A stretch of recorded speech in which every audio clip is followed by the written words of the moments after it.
Hi, everyone, and welcome to today's episode of the Yellow Chair Collective, the podcast. Today, we have one of my favorite episodes that's come out. It's one of my former professors from graduate school, Dr. Wendy Ashley. Dr. Ashley is an anti-racist, trauma-informed clinician, an educator, a social justice advocate, an author, a passionate speaker, training facilitator. She believes in justice, equity, diversity. She runs trainings. She's an ally and a critical thinker. We talk about how to incorporate it into therapy, what to expect out of therapy, and for those of you that are listening, some basic resources to help you begin your anti-racist work. And so without further ado, here is Dr. Wendy Ashley. So today we have you talking about a lot of the research and the work that you do working with BIPOC communities and family therapy, existential therapy. For people that don't know the importance of why this type of therapy is necessary for the BIPOC community, can you give people an overview as to the why and the what of what you do? We are thankfully in 2023 talking about like anti-racism and anti-oppressive therapy in a way that we never did before, right? We talked about culture and we talked about difference, but we didn't talk about really like anti-racist therapy. And the truth is that therapy is grounded and founded on a very white, Eurocentric, Western kind of perspective. And so all of our theories, everything that sort of has come together has been developed by people that don't look like BIPOC folks. So it's not surprising that when BIPOC folks find their way into therapy, they're like, wait, what are we doing? And why are we just talking about our problems? I think that none of that, because it's not culturally relevant. It's not culturally responsive. So this kind of therapy is important because A, it changes the content by which what happens in therapy, and B, it changes the process. So how do we clients? How do we position ourselves as clinicians? How do we listen and hear and receive and respond to the things that clients say? And then what is our role in terms of guiding or directing or collaborating or any of those things? I think all of those change with an anti-oppressive, trauma-informed approach. And so the reason for that is to engage populations that A, are invisible, that B, are invisible based on white Eurocentric research and are not covered in the books, and to make therapy work for people that aren't represented in those textbooks. Yeah. So a lot of the clients that we get at Yellow Chair Collective and a lot of the listeners that listen to this podcast are within the age range of 22 to 34 years old. And a lot of them are people of color who are entering therapy for the first time and don't know these words like existential and family therapy and how they really help them and their, in your words, like their relevance and amidst all of this invisibility in white Eurocentric therapy. And so can you tell people like the basics of what this is and how, and what's in it for them, for those that are listening? Therapy or existential therapy? Which one? Existential therapy. So existential therapy is lovely and it comes from philosophy. And I'm one of those people that just likes to talk about nonsense. So that interests me. Yeah. But existential therapy is lovely because the idea is that life itself, the existence of people, is anxiety producing. And so like day to day, like new jobs, like starting a new relationship, like post-pandemic, like any kind of sort of normal transitions can be things that we embrace, or they can be things that cause us substantive amounts of anxiety. And so existential therapy says that by the relationship that we create with clients in the room can help them increase awareness about a few concepts, things like freedom, things like self-determination, things like responsibility, things like meaning, things like isolation, things like freedom. Like those are, according to existential therapy, those are the major points by which you work with clients. And what I have found, and listen, existentialism is one of those old school white people theories. But the great part about it is that, let's say I'm talking to a Black man about death. That means something different in this context than it might for like somebody who's back in the 50s who was white. When I talk about freedom to an Asian American person who just is dealing with all kinds of hate or isolation, like it brings up very different thematic issues. So the anxiety, real. right? Challenges, real. But how we contextualize them is where I think the anti-racist piece comes in. And that's why this kind of therapy, I feel like it's funny. Back to your original question, one of the things, I get people of color all the time who are like, I don't know why I'm here. I could probably figure this out on my own, but I don't know what else to do. It's these themes. Like, how do I make meaning out of my life? How do I not isolate myself? How do I find real connection? That are very good reasons for therapy. But I think for a lot of people, because they're intangible, that's what existentialism is all about. It's about the intangible. I think for people of color, though, that feels wrong. And I think it's upsetting. And so a lot of, I think the therapy, those of us who are doing it for folks who are in BIPOC communities, is really like reassuring on the front end, like that this was a good decision, and being able to clarify what you might get out of it so that people feel like it's worth it. You said three things that really stood out to me. You said people of color that walk into your therapy practice feel like talking about these intangible things is wrong. Like, can you tell me what that? Luxury, right? It's what did somebody say? Like an extravagance, like as though I'm getting a massage every day, right? Like there's this idea that like only, and what clients have said is that this is what white people do. That's not what we do. So I do think that for a lot of people, it feels overindulgent, right? Like just to talk about my problems. And these are people who come to therapy who then grudgingly spend money and there's a dissonance that's created for people who come in. There's stigma. There's all sorts of historical beliefs around what is appropriate to talk about and what isn't, and who are you supposed to talk to and who are you not. So all of that is in the room, right? And meanwhile, you're coming in to talk about your partner or your grief or whatever. So a big part of the work for me and for therapists that do this kind of work is to be curious about that, right? What are all the messages that you have in your head, whether they're cultural messages or gender messages or family messages or your own beliefs around therapy and what therapy can do. Now, what are you wanting to get out of this so we can help you move forward? And I think slowing that process down is really important, because if we skip forward, let's do an assessment, let's skip forward, I think we miss out on real engagement with. You talked so much about the systems that we're a part of and the contextual experience of an individual. And I think that's something that we fail to realize in white Eurocentric types of therapies, because assessments are often the main focus of the first few sessions, rather than inviting in where the client is coming from and where the person is coming from.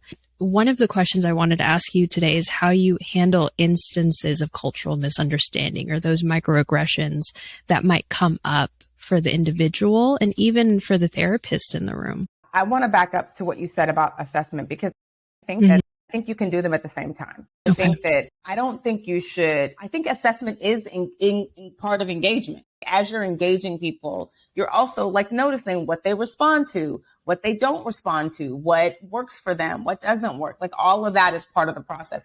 And that is assessment, right? We're asking them direct questions. We're observing what their responses are, right? All of that stuff is part of the assessment. So it's not isolated. But cultural misunderstandings happen all the time. They can happen as something as simple as, for example, one of the things I do is I give my pronouns at the beginning, right? I'll tell somebody my name is Wendy Ashley, she, her, hers. And I do that to let people know across the board that I am interested in people's identities, no matter how they look. But if I get somebody's name wrong, or they don't understand why I'm giving the pronouns and they feel like I'm trying to ask them certain questions, or if I misunderstand, the first sort of way to be alerted to that is to be in clients. And you can't catch them all the time, because people of color are really good at hiding that. But if you made a face every time you had a microaggression, that you'd be looking crazy all the time, right? So people are good at that, but you can catch it because people will, or they'll be uncomfortable. And I will often, if I see something like that, I will say, did I just mess up? Or what just happened? And it comes up in a number of ways. So I have learned how to navigate that by doing certain things, like really clarifying. Like I, as opposed to, it's so interesting. I'll give you an example. So one of the things that I'll ask people early on when I work with clients is, tell me a little bit about who you are. And they'll say, what are you talking about? And I'll say, I find that people seek me out for specific reasons, whether that's how I look, whether that's what I have to say. And And maybe because you don't know me, those are part of my identity, right? Maybe it's because I'm a woman. Maybe it's because I'm a Black woman, whatever. Tell me a little bit about all the things you're willing to share about who you are. And then I pause. And I already have an opinion because I'm a human of who I think they are. And the truth is that I'm wrong sometimes. So for example, because I am a Black biracial woman, I get a lot of biracial people. Biracial people are interested in me sometimes. And so I have a few clients that have the exact same background as me. Like I have a few women who are in that age range, Black women who look like me, same background. And one of the clients, I said the same thing, tell me a little bit. And I was thinking, okay, Black girl, like I see you. And she was like, I hate it when people assume that I'm Black. Now, I was like, because I had already made this assumption. And that is something that I could have easily said, right? So as a Black woman, like I didn't say that, thankfully, but that's something I was thinking it, right? It's my own judgment, my own bias. And I was thankfully able to be curious enough that she was able to say it. And we were able to talk about what that brings up for her when people make that mistake, right? And why people might do that. But those are examples of things that, like, if you go by what you think you see, you're going to get it wrong. Yeah, I think I'm 2 years in and I tend to make assumptions too. And you talked about being able to be curious enough. And as someone that's still learning, we never really stop learning, to be honest. Never, ever. That's something you taught me actually the first day. You were like, I'm still learning. I'm still growing. I remember you saying, but I digress. How do you build that muscle of curiosity with a client? Is there any books that you've read, courses you've taken, things that you've just done with this that have helped you get there? I wish this was in a book. I really do. Too.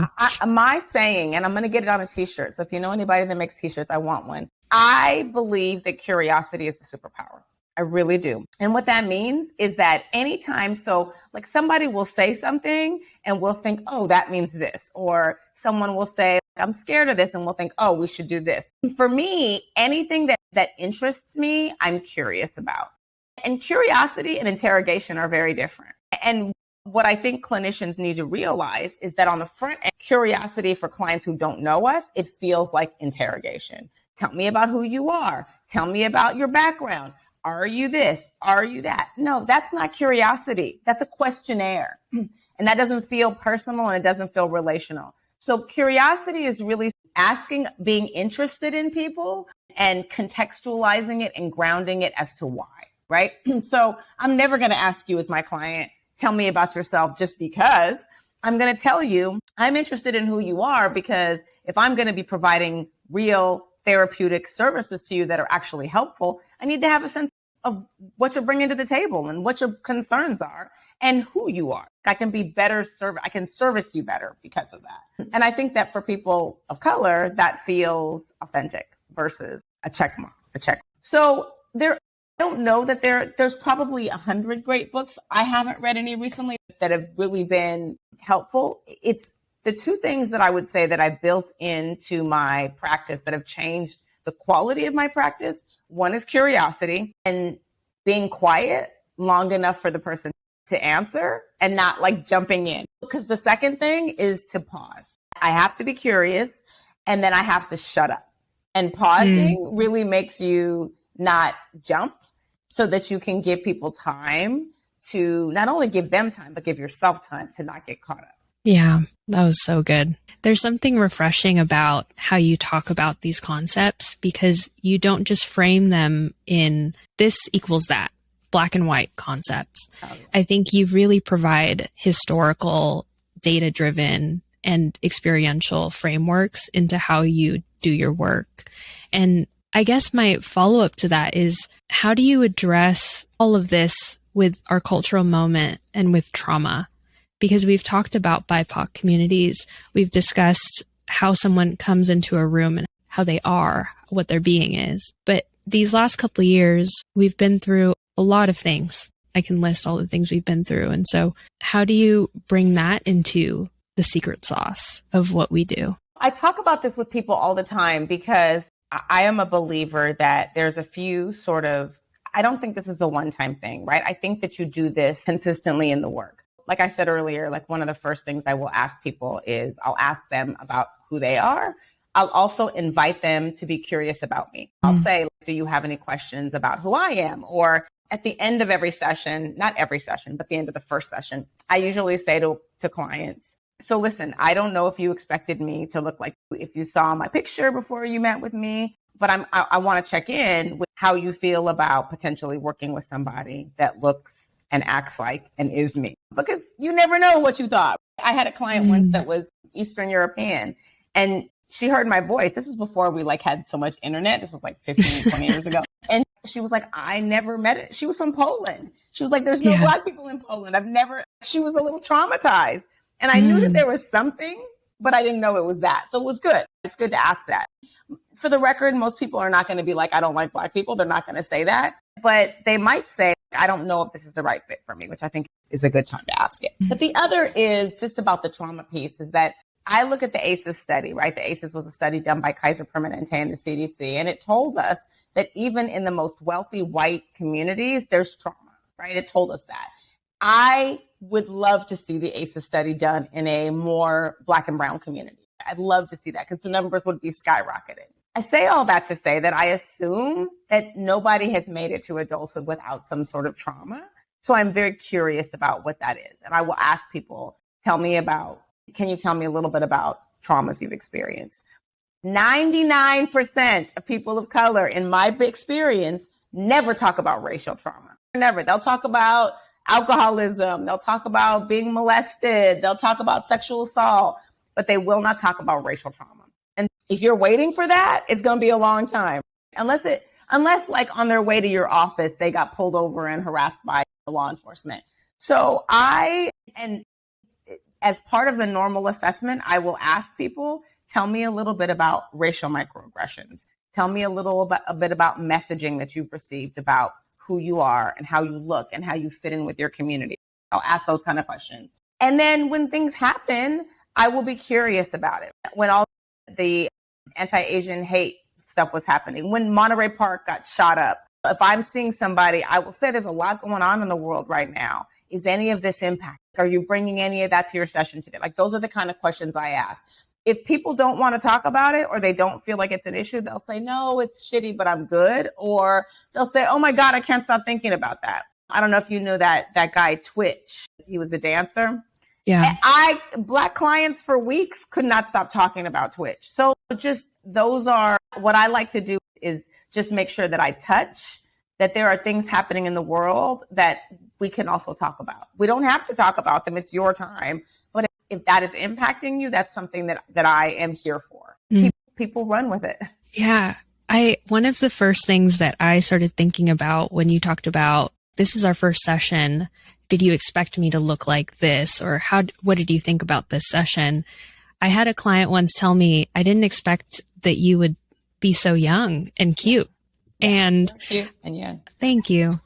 But how do you respond to that? How do you respond to when a client is honest with you and vulnerable with you about maybe their discomfort or their size, at how you look in your positionality in a room as a therapist? People are not as often surprised. Listen, I've been in the game for 25, 27 years. When I was your age and young and cute, that was more of an issue. But I do have clients now that I have a client right now that has said to me, you are like my ideal person. I want to date you. He doesn't know me like that.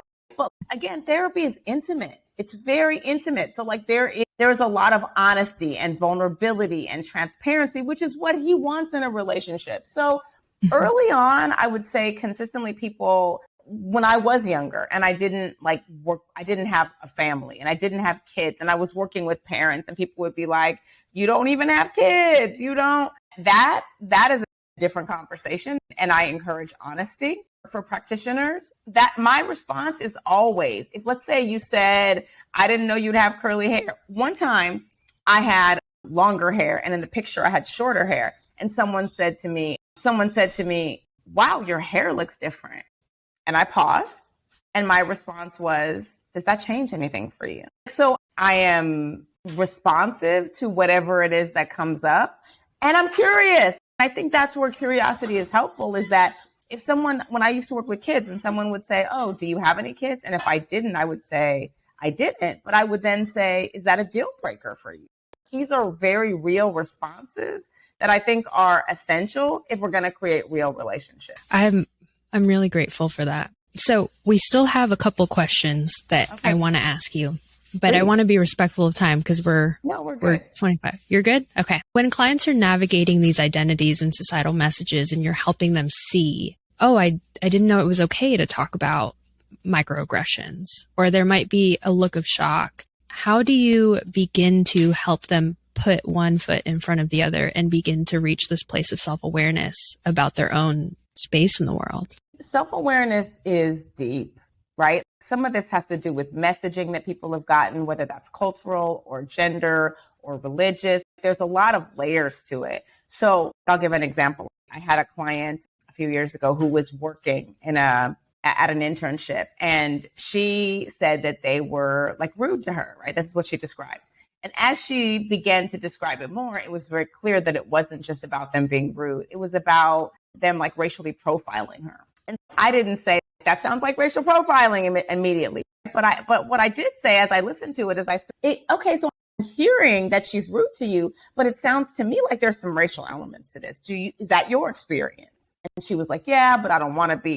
So there's that, right? And so for me, the work is peeling back the layers. Okay, what if, like, how would you know if it was racial profiling? She doesn't say, okay, but no, but how do you know? How do you experience it? What happens for you? And historically, what have you done when you are racially profiled, right? So it's really about, is it okay that I feel like this? Is it okay that I'm saying this out loud, right? Can we talk about the feelings? Because for a lot of people, that's a no. We can't talk about those feelings. We can't say that out loud. We can't say anything bad about somebody else. We got to have gratitude that we have a job, right? There's that kind of thing. But then after a while, once there's room, like there's space in the room, we can talk about it. We can look at it. We can say, what if your boss is a bigot, but she's also a really nice woman who's also like a bigoted, kind of a few other words we would use. What if she's both of those things? And then we hold space for that. Over some time, there is then room for me to say to a client, what do you think you want to do with this? And I pause. Got to pause. What do you think you want to do with this? I don't know. I probably just shouldn't work there. Do you feel powerless in terms of how you resolve this? If you walked away from there today, would you feel okay not saying anything? Does it matter that you say something or not? Tell me a little bit about other times where you've said something and it's gone terribly wrong, or you haven't said something and you felt really bad, because that underlies all this stuff. Anti-racism is really about three things. And I'm bringing it back to this because I think it's about self-awareness, like you said a few minutes ago. It's about action-oriented steps, and it's about accountability. So if we can bring those in by modeling them and talking about them, I think we change the context of the work, which I think is very helpful in these kind of situations. This is the type of conversation that I think a lot of people that listen to this podcast are going to love, because we recently had a Stanford professor come on the show, and she talked about her positionality as a woman of color, as a first-generation immigrant, as someone that had all of these titles and yet still felt human amidst trauma. And a lot of the messaging. Yeah. And so for you as a human, how do you, I guess I'm asking as a selfish question, how do you take care of yourself while also taking care of people? It's really hard. Let me answer that in a second. I want to go back because you were asking a few seconds ago about like people being surprised. And I don't get that so much with clients, really, because it's 2023 and I have a website. And so people are like, I want someone that looks like her. At the beginning, it was not like this, but it's like this now. But you know where I get that is in the class. I get people that call me by my first name, and they wouldn't do that for a white professor. And I'm not young anymore. So I'm like, really? At this point, we're still doing that? They challenge me differently, even though I very clearly know what I'm talking about in this realm. So that's a thing. And I have to manage that myself. But self-care is really hard. All of the pieces that I do, right? I teach, and then I practice, and then I do like trainings. I do a lot of justice, anti-racism, equity, diversity, and inclusion trainings for like organizations. And all of that is service. And I'm a parent. I got 2 kids. I got teenagers, which makes me want to lay on the floor under the bed. And so for me, one of the best self-care methods is boundaries. Like I really have to have a boundary where I turn off everything and I am present with my husband and my children. I have to move my body some kind of way. I need to do yoga. I need to have a practice where I'm present in my body. That's for me. I have to stop and do nothing sometimes. It's so funny, Helen, because when we talk about self-care, people think I got to go work out and I got to eat healthy, as though this is a diet. And those are great and they're helpful, but those are not, sometimes the best self-care is not what you do, it's what you don't do. A lot of people think that self-care is a healthy diet and exercise and eating well. We have a lot of healthcare workers that listen to this show. And a lot of people who are women of color, actually 78% of our listeners are women of color.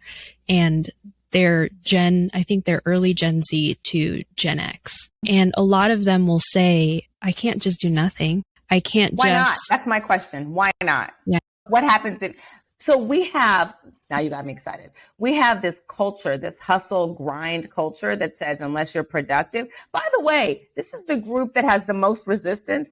This Gen Z population or millennial population, they have a lot of resistance to like rules and structure and working and all the things, right?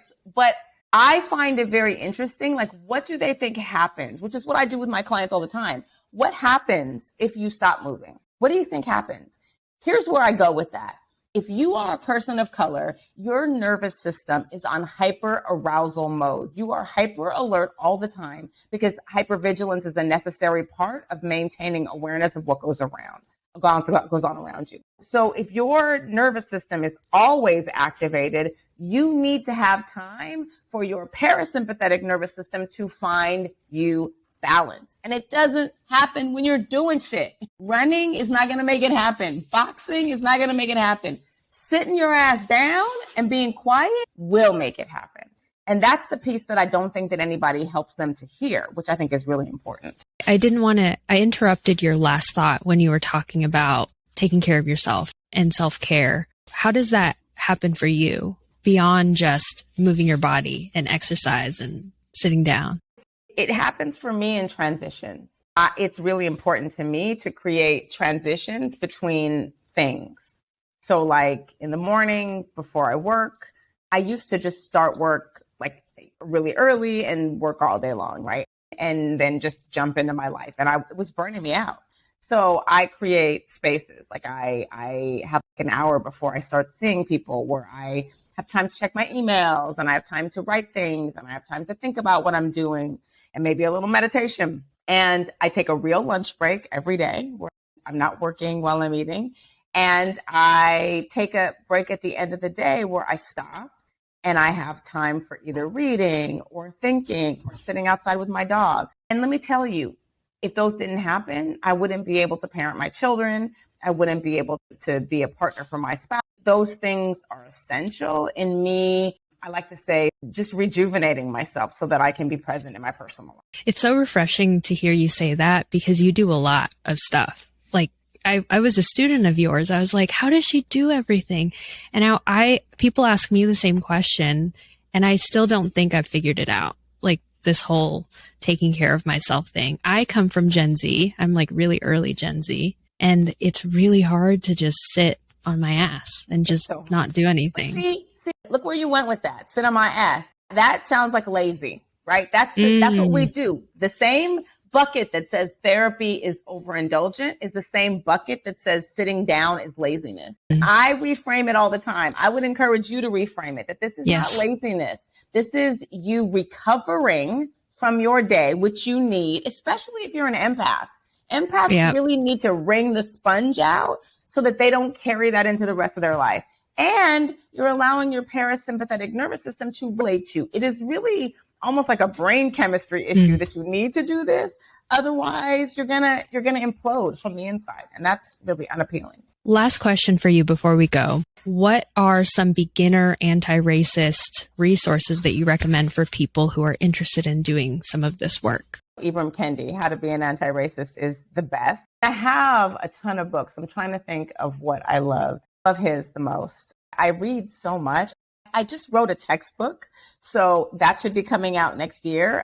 Based on all the things I'm telling you, like the book basically covers how to be a good clinician while also positioning oneself as anti-racist. So for anyone that wants to do this, start with Kendi's book. There are so many books out there that I can get you a reading list of some things. But I would say start with that one, because unless you embody what it really means to be an anti-racist, all this is going to be, here's what I don't want. I don't want people to walk away from this thinking, okay, so what are all the tools? Nothing tells you all the tools.